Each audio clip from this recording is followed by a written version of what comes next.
Yes, thank you for the question. As I've said, our records show that 88% of the donated funds originated in Canada and 86% of the donors were from Canada. And just to put a fine point on that, you had approximately 133,000 donors, is that correct? That is correct. 1,000 originated in Canada, which is the 86%.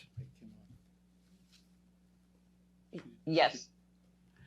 Approximately 9 million of that originated from Canada, which represented 89%. Is that correct? That is correct. And only approximately 870,000 originated from the United States of America. You'd agree? From outside of Canada, yes. Yes. Even Justin Trudeau's staff were concerned that he was engaging in pure misinformation about the Freedom Convoy funding. Today, I'll show you their own text messages to prove it.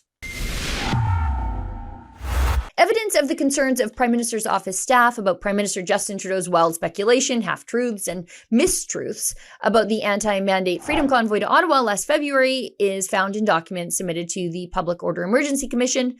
Now, these are documents that Rebel News is still going through long after the commission itself has wrapped up and made its unholy decision.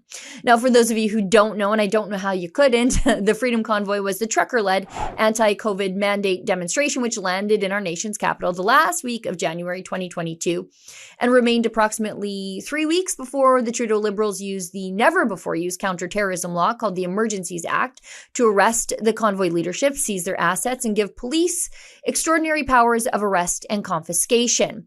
The Public Order Emergency Commission was tasked with examining the government's use of that counterterrorism law, which in the law's mandate is only supposed to be used for 9/11 level events, maybe Pearl Harbor level events, inconvenient traffic snarls, bouncy castles, not liking Justin Trudeau, and street parties like what we saw with the Freedom Convoy. Well, those are not included in the law. Now, the Public Order Emergency Commission, however, ultimately found that the government's use of the law was justified. But the more we actually see the evidence, the less that finding seems to be compatible with known reality.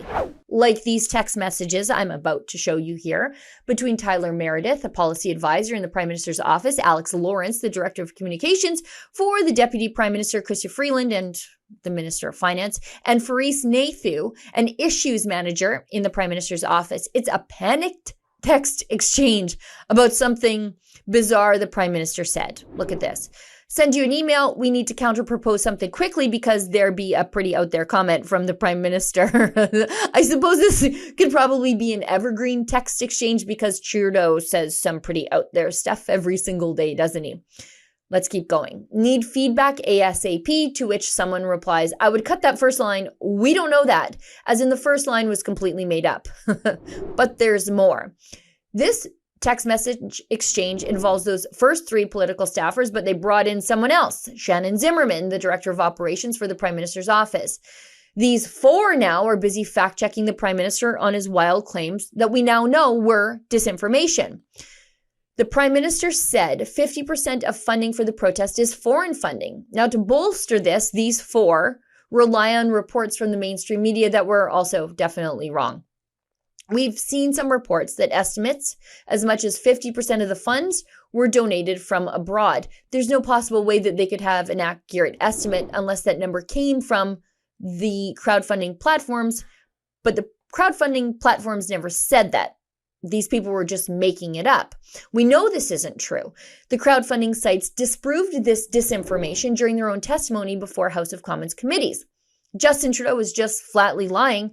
I'm not sure if he knows he was lying, but he was definitely lying. His staff definitely knew he was lying, but they were trying to find a way to justify those lies instead of just correcting the lie.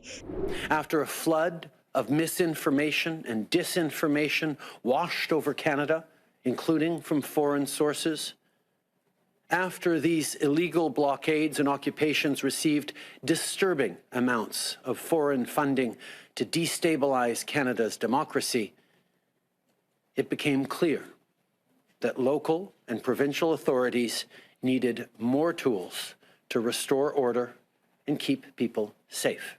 Public Safety Committee Deputy Director of Intelligence for FinTrack Barry McKillop, stated that there is no evidence that this funding in Ottawa is tied to ideologically motivated extremism.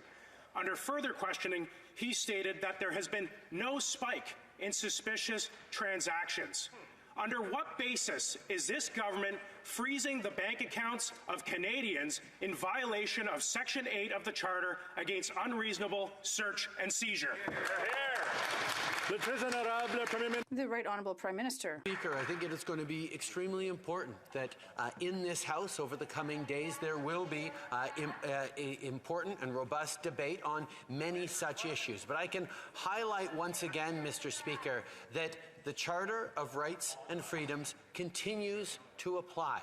The Emergencies Act is subject to the Charter of Rights and Freedoms, and the measures that we've brought forward are proportional, measured, and responsible, and designed to get Canadians their lives back, their communities back, and restore their freedoms.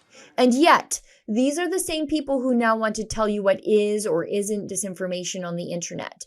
And they want us all to forget what's in these Public Order Emergency Commission documents, which is why we at Rebel News continue to go through them and report them to you. For Rebel News, I'm Sheila Gunn-Reid. If you want to know what really happened during the Freedom Convoy, might I suggest you go to theconvoybook.com and get convoy organizer Tamara Leach's brand new book. It's called Hold the Line. Go to convoybook.com right now to get your copy today.